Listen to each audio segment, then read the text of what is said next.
saya akan coba membahas cara perhitungan WACC yang mudah untuk kalian semua. Sebelumnya WACC itu apa sih? Jadi WACC atau discount rate itu merupakan salah satu komponen penting dalam analisa kelayakan investasi ya guys.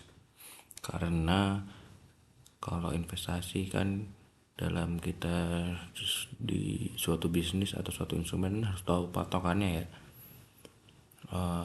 Layak itu dengan angka berapa sih? Nah itu kan berarti harus tahu nih standar minimumnya berapa. Nah itulah WACC guys. Jadi kalau IRR nya dari WACC itu layak, tapi kalau IRR nya di bawah WACC itu tidak layak. Jadi kita tidak jadi berinvestasi di instrumen atau bisnis tersebut. Oke, lanjut. Cara simpelnya gimana sih? Yang pertama kita harus menghitung betanya dulu guys. Beta itu apa? Beta itu adalah volatilitas harga saham. Jadi kalau IHSG naik 1%, saham tersebut itu kalau betanya 1 berarti dia juga naik 1%. Kalau turun 1% juga sama. Tapi kalau betanya 2 atau 3, ya udah berarti kalau naik 1% atau turun 1%, dia akan naik atau turun 3%. Seperti itu guys. Jadi lebih volatile atau lebih, ya gitulah, lebih fluktuatif guys.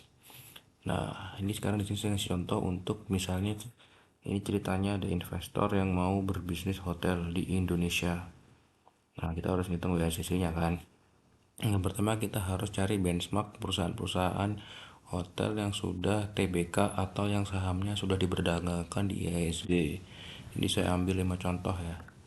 Ada JIHD, ada SHID, KPIG, DFAM, EAST. Nah di Excel ini yang warnanya hijau ini bisa kita ganti-ganti angkanya guys, inputan ya. Kalau yang enggak diwarnain hijau atau yang warnanya putih itu adalah output. Ini rumus isinya ya, bisa dilihat di kotak sini. Oke, nah ini setelah kita tahu saham-saham aja apa aja yang bergerak di hotel, kita yang pertama cari data levered beta. Levered beta kita bisa cari di browser aja guys. Browser kita cari tadi JIHD ya, JIHD.jk Reuters, keluar nih ada .jk gitu ya, jangan lupa ya, Jakarta soalnya maksudnya. Kalau nggak ntar saham-saham di New York atau di India keluar guys. Nih kelihatan nih, Jakarta International Hotels and Development TBK. Nah ini tabnya kita pilih yang Key Metrics, kita klik. Oke, di sini ada betanya nih, minus 1,71. Nah ini beda nih kan, 1,59. Ini datanya beda hari kayaknya, kita ganti aja 1. Kemudian kita nyari debt to equity rasionya atau rasio hutang terhadap ekuitas. Ini kalau saya sih pakai platform Indo Premier ya, karena saya punya akun saham di Indo Premier. Tinggal kita buka aja IHD, kita cari yang full year kemarin 2024 ya.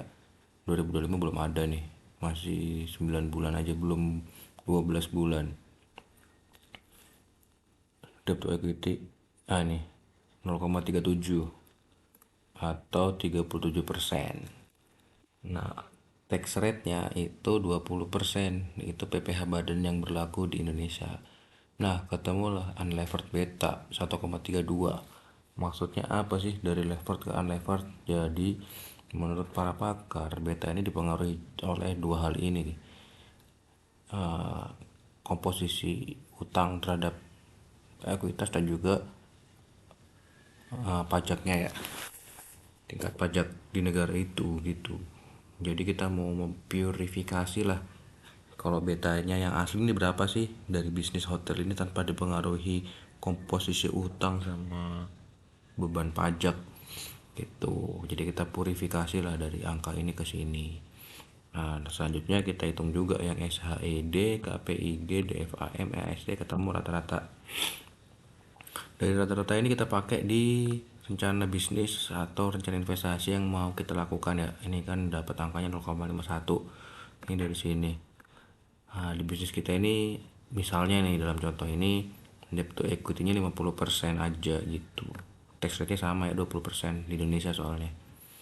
ketemu deh relevered ya koin namanya, karena di unlevered ke project ketemu beta lagi namanya relevered beta. Nah itu dia, setelah kita ketemu relevered beta langsung nih kita masuk ke perhitungan yang kedua, market return IHSG.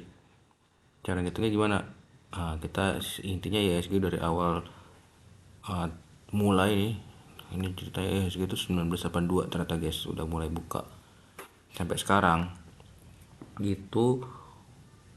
Returnnya berapa tiap tahunnya. Nah kita tinggal cari angka 1982 berapa di penutupan itu, dan 2025 berapa di penutupan. Ini kan ketemu 100 1982, di 2025 itu 8646. Nah kita bisa cek juga sih di sini, misalnya di sini ya, IHSG 1982, di sini ketemu nih 100 ya. Terus kita cek juga IHSG penutupan 2025 8646, 8000. Jadi maksudnya dari 100 di tahun 82 sampai 8000 ke di tahun 2025 itu tiap tahunnya naik berapa persen. Nah, itu tiap tahunnya 10,93. Ini di sini saya pakai rumus CAGR ya, guys. Tiap tahun naik 10% ya. Berarti oke juga nih market kita ya. Tiap tahun naik 10% gitu. Nah, setelah ketemu market return, kita ngitung cost of equity-nya dulu nih. Cost of equity kan ada 4 ya, risk free, RMRF difference, habis itu ada beta, ada COE. Nah risk free ngambilnya di mana sih? Nih saya udah siapin juga nih risk free. Itu kita ngambil dari obligasi negara ya, nggak dari PAHI nih, Penilai Harga Efek Indonesia. Ini kelihatan tenornya setahun ke 1, kedua, ketiga, 15 sampai 30. Nah ini harganya nih 5 Januari, 2 Januari. Bebas sih, boleh pilih yang mana. Beda-beda dikit juga angkanya nih, beda 0,0 sekian. Bisa dipakai mana aja. Ini saya masukin di sini. Tadi kan angkanya ya, ini sampai 10 nih. Ceritanya di sini 10 tahun doang misalnya bisnis hotelnya. Kalau misalnya bisnisnya pendek 5 tahun ya udah sampai sini aja. Kalau misalnya panjang banget kayak bisnis jalan tol Indonesia gitu, 30 tahun tadi ada ya, 30 tahun di data tadi. Oh iya, ini datanya bisa, referensinya bisa diklik di sini nih. Kalau mau nyari yield curve-nya tiap hari soalnya beda-beda juga angkanya. Oke, tak keluar nih. 12 Februari ya kalau yang sekarang. Gitu. Tinggal diupdate aja sesuai tanggal kalian menganalisanya ya. Udah kita masukin di sini. Kita masuk RMRF difference. RMRF difference itu, RM itu tadi kan risk market ya. Nah, itu market return yang 10,93. RF-nya ini. Nah, kita ngambil tahun pertamanya aja guys. Di tahun kita analisa, kita kunci, terus kita geret ke kanan. Makanya angkanya sama, 6,44% semua nih. Itu. Terus beta 0,72 itu yang udah kita hitung tadi ya, yang di sini. Nah, terus COE itu rumusnya kan risk free ditambah RMRF difference dikali beta gitu. Makanya hasilnya segini. Ini hasil COE-nya guys sampai tahun ke-10.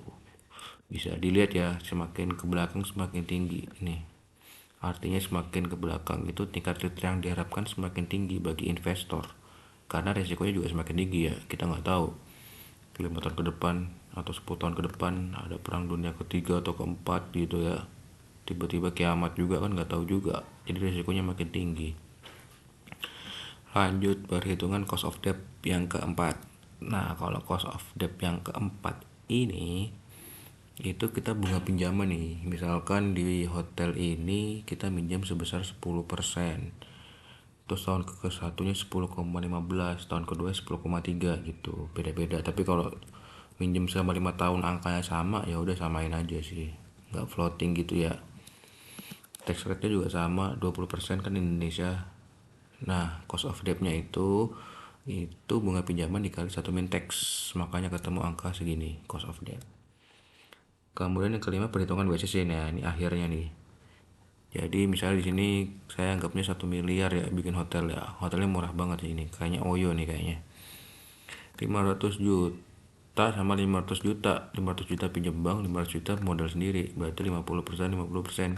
Nah, WACC nya itu kan berarti tinggal dikali aja cost of debt, cost of equity kali modal sendiri, cost of debt dikali pinjaman ke bank gitu, ditambahin ketemu angkanya 8,55, 8,76, 8,96, 9,9 gitu.